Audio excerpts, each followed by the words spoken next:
I used to think the most annoying thing about living in a quiet neighborhood outside Charlotte was the sound of leaf blowers at 7 in the morning. You know the kind. You're halfway through your first cup of coffee, try to enjoy a peaceful Saturday, and suddenly it sounds like somebody's preparing a runway for a commercial airliner.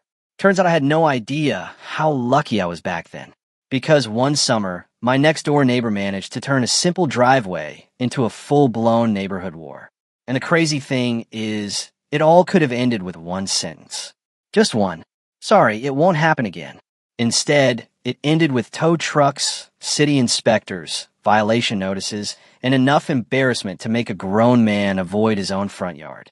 My name's Ethan, and at the time this happened, I'd been living in the same brick ranch house for almost 11 years.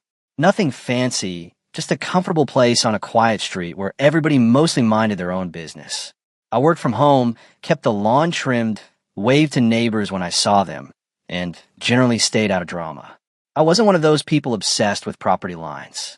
I wasn't measuring grass height with a ruler or reporting trash cans to some neighborhood committee. But I did believe in something pretty simple. If something belongs to somebody else, you respect it. Apparently, my neighbor Randall had a different philosophy.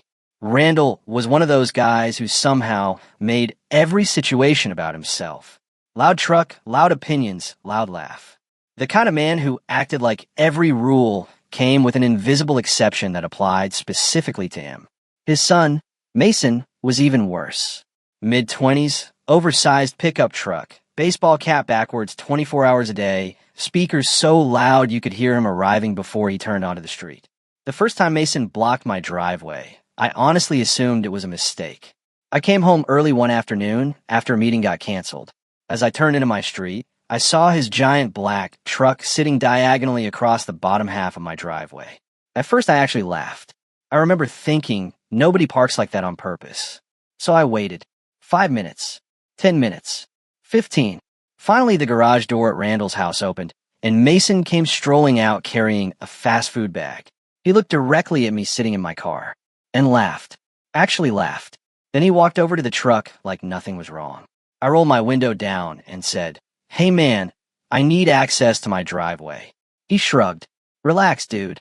I was only inside for a minute. Now maybe it's just me, but if somebody has been trapped in the street for 15 minutes because of your vehicle, you've officially exceeded the definition of a minute." Still, I stayed calm. I said, "No big deal. Just don't block it again." He nodded without really listening and drove away. 2 days later, the truck was back. Same spot. Same angle, same attitude. That's when I decided to talk to Randall. And honestly, I walked over there fully expecting the situation to be resolved in about 30 seconds. I knocked on the door. He answered holding a beer. I explained what had happened. I even tried to keep things friendly. But the second I saw the smile on his face, I knew this wasn't going to be a normal conversation. He leaned against the door frame and said, "Come on, Ethan. You're making a big deal out of nothing." I laughed awkwardly. I don't think asking somebody not to block my driveway is a big deal. Randall took a sip of beer and shrugged. Mason's not hurting anything. That was the moment something shifted, because suddenly it wasn't about parking anymore. It was about respect.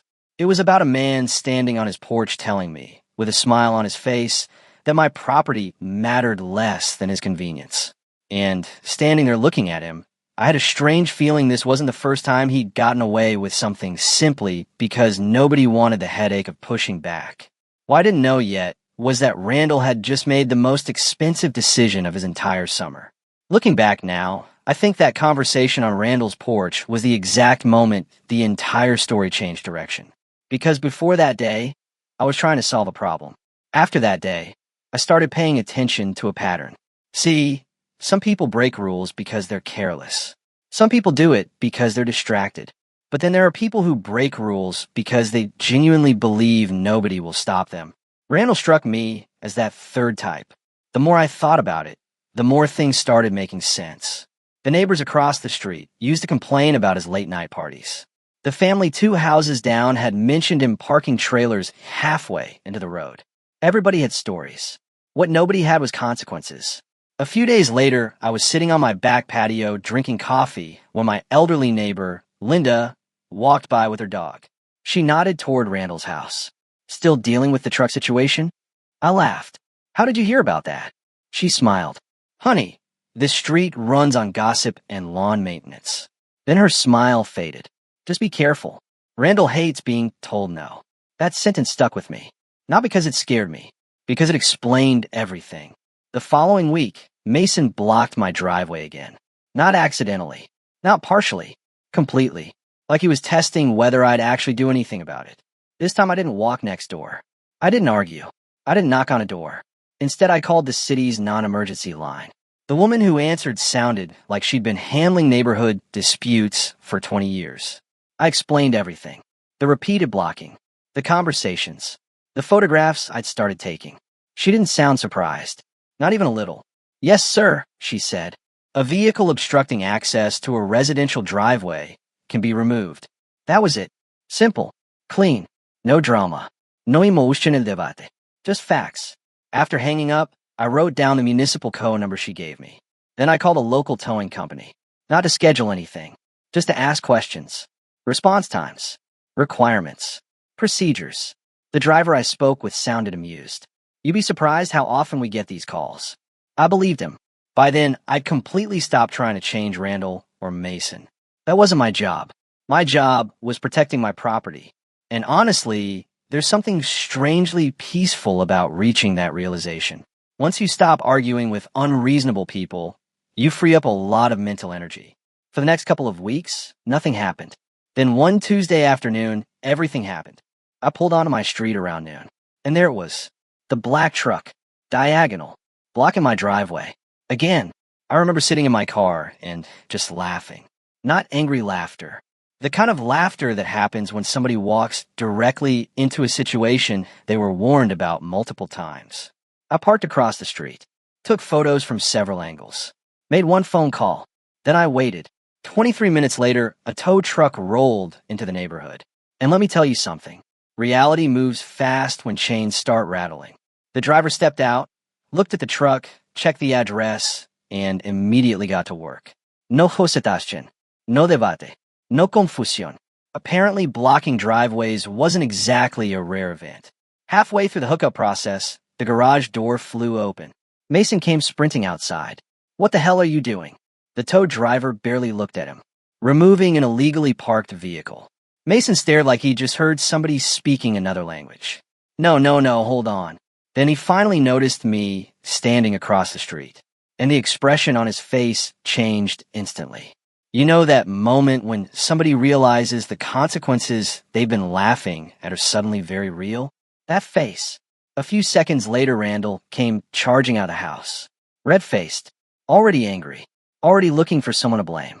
He marched straight toward me. Are you serious right now? I nodded. Completely. He pointed at the truck. You could have knocked on the damn door. The irony hit me so hard I almost laughed. For weeks, communication hadn't mattered. Now, suddenly communication was everything. I looked him directly in the eye. I did knock on your door. He opened his mouth, then stopped. Because he knew. He remembered. Every conversation. Every warning. Every chance I'd given them. For a few seconds, neither of us said anything. The only sound was the tow truck tightening chains. Then Mason yelled from the driveway. Dad, they're taking it. The driver handed him paperwork. The impound information is right there. And just like that, the truck disappeared down the street. The entire neighborhood watched. Curtains moved. Front doors opened. People suddenly became very interested in their lawns. By evening, everybody knew what had happened. The release fee ended up costing several $100s. Not life-changing money, but enough to hurt. Enough to make a point. And honestly, I thought that would be the end of it. For about 2 weeks, it seemed like I was right. The truck stayed off my driveway. Randall avoided me. Mason parked legally. Peace returned. Then came Friday. I was getting ready to head to the grocery store when I glanced through my front window and stopped. The truck was back. Only this time, it wasn't partially blocking my driveway. It was completely blocking it. Every inch. I couldn't leave even if I wanted to. At first, I just stood there staring. Not because I was angry, because I was genuinely confused. How do you get your vehicle towed and still decide this is a smart idea? Then it clicked. This wasn't parking. This was retaliation. The first tow had embarrassed them. The second parking incident was their way of reclaiming control. At least that's how they probably saw it. But here's the thing about pride. Pride makes people do incredibly expensive things. I walked into my kitchen, poured myself a cup of coffee, sat down at the table, and called the tow company. Again, the dispatcher answered. I gave my address. There was a brief pause. Then she sighed. Same truck? I couldn't help laughing. Same truck. We'll send someone. 25 minutes later, the tow truck returned like a sequel nobody wanted. Only this time the situation became even better, because neither Randall nor Mason noticed. They'd apparently left in Randall's SUV earlier that evening.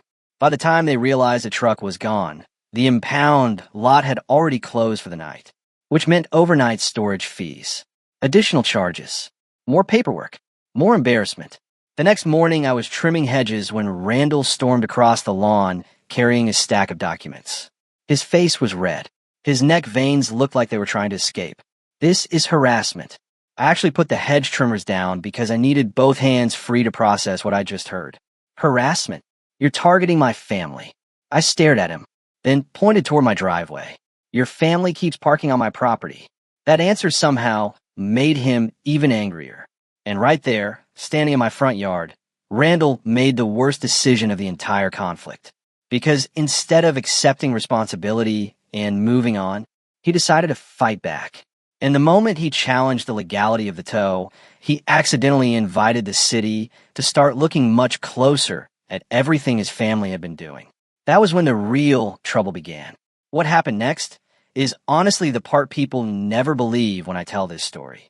Not because it's unbelievable, because it's unbelievably avoidable. See, when Randall decided to challenge the tow through the city, he thought he was putting pressure on me. What he didn't understand was that government agencies tend to work a certain way. The moment you ask them to investigate something, they investigate everything. A week later, a city inspector showed up on our street. Then another one. Then a parking enforcement officer. At first, I thought they were just reviewing the towing complaint. Turns out they were reviewing a whole lot more. One afternoon, an inspector knocked on my door. Nice guy. Professional. He introduced himself and asked a few questions about the driveway issue. How long had it been happening? Did I have photographs? Had there been previous incidents? I told him yes. Then I brought out a folder, and I swear the look on his face was almost impressed, because by that point I had everything. Dates, photos, tow receipts, screenshots, notes, nothing dramatic, just organized. The inspector spent several minutes looking through everything. Then he nodded. Thank you. This helps. A simple sentence, but I had a feeling it wasn't going to help Randall. Over the next several days, city vehicles kept appearing in the neighborhood. People noticed. Of course they noticed. This was suburban America. Half the entertainment came from watching things happen through living room windows. Linda called me one afternoon. You know, there are 3 inspectors on your street right now. I laughed. 3. She sounded delighted. The entire neighborhood was treating it like a live television series. Then the notices started arriving. Apparently, some of the photographs connected to the towing dispute showed Mason's truck extending onto the public sidewalk. Not by much, but enough. And once city officials started paying attention, they found other issues. Repeated obstruction violations, improper parking, access interference. Things that had probably gone unnoticed for years suddenly became impossible to ignore. One morning I looked outside and saw Randall standing in his driveway holding paperwork. A lot of paperwork. The kind nobody wants. He wasn't yelling anymore. Wasn't acting tough anymore. Wasn't smiling anymore. He just looked tired. And honestly, that was the moment I knew the fight was over. Not because he'd lost money. Because the confidence was gone. The belief that consequences only happened to other people had finally disappeared. The total fines ended up somewhere around several $100s. Add in both towing incidents. Add in storage fees. Add in administrative costs. Nobody ever told me the exact number. But based on what I heard from a couple of neighbors, the final damage was enough to make Randall furious for months. The funny part is that none of it had anything to do with me anymore. I wasn't filing complaints. I wasn't making calls. I wasn't pushing for punishment. The system was simply doing what systems do once enough evidence exists. That's something people misunderstand all the time. Consequences feel personal when they finally arrive. But most of the time, they're not personal at all. They're just delayed.